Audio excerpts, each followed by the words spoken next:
भोलेनाथ जी के परिवार में सबसे छोटे बेटे के घर जब 3 बेटियों के बाद बेटे ने जन्म लिया तो उनके परिवार में खुशी की लहर कुछ इस तरह दौड़ गई जैसे उनके घर का कोई सदस्य बिना चुनाव लड़े ही प्रधानमंत्री बन गया हो। भोलेनाथ जी के दूसरे सभी बेटों के घर में पहले से केवल बेटियां होने के कारण इस नए मेहमान के आगमन की खुशी का स्वागत कुछ जोरदार तरीके से किया गया। एक लंबे अरसे के बाद कई बेटियों के बाद घर में एक बेटे के जन्म का समाचार मिला था। समाचार मिलते ही घर के सदस्य के साथ साथ दोस्त, रिश्तेदार और पड़ोसी तक अपने सभी जरूरी काम बीच में ही छोड़कर नए मेहमान के दर्शन करने के लिए मुंह उठाए भोलेनाथ जी के घर की तरफ भागते हुए नजर आ रही थी। अब आते भी क्यों नहीं, कई दिनों बाद भोलेनाथ जी को नया मेहमान जो मिला था, इस वजह से विदेशों में इस तरह के मौके पर क्या रस्म रिवाज होते हैं इस बारे में तो ठीक से कुछ नहीं कहा जा सकता, क्योंकि विदेश जाना तो दूर, कुछ लोगों ने अभी तक तो विदेश देखा भी नहीं होगा। कुछ लोग तो दिल्ली शहर में हवाई जहाज़ों का बस अड्डा भी ठीक से नहीं देखा होगा। हमारे देश में ऐसा मानना है कि बच्चे को जन्म से अच्छे संस्कार और गुणकारी प्रभाव देने के लिए किसी महापुरुष या घर के सबसे विद्वान एवं ज्ञानी व्यक्ति के हाथों से घुट्टी पिलाने की प्रथा कई पीढ़ियों से निभाई जा रही है। हर कोई लाभदायक फल पाने के लिए इस रस्म को निभा रहा है।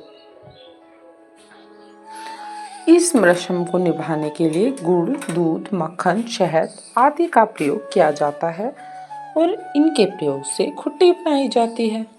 अपने पोते को जन्म घुट्टी की रस्म का असली जामा पहनाने का ध्यान आते ही भोलेनाथ और उनकी पत्नी के चेहरे की सारी खुशियां एक पल में छूमंतर हो गई।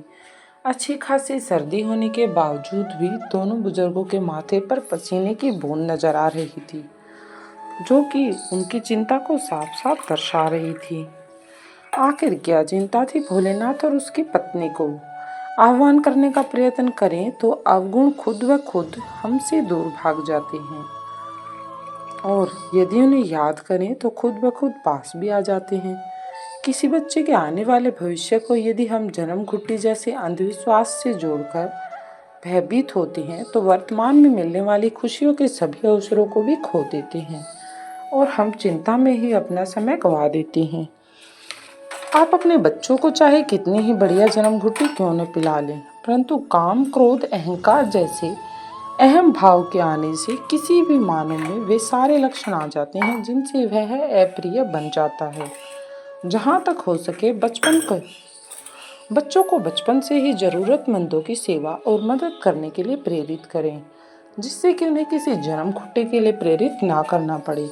इसी से परिवार और समाज को प्रसन्नता मिलती है। वास्तव में कोई भी बच्चा विद्वान तभी बन सकता है जब वह अपनी इच्छा त्याग कर परमात्मा की इच्छा से कार्य करता है। असली जीवन में वही बच्चा भाग्यशाली होता है जो दूसरों से ईर्ष्या नहीं बल्कि प्रेम करता है। दूसरों से ईर्ष्या करने वाला बच्चा कभी अच्छा शिष्य बन ही नहीं सकता।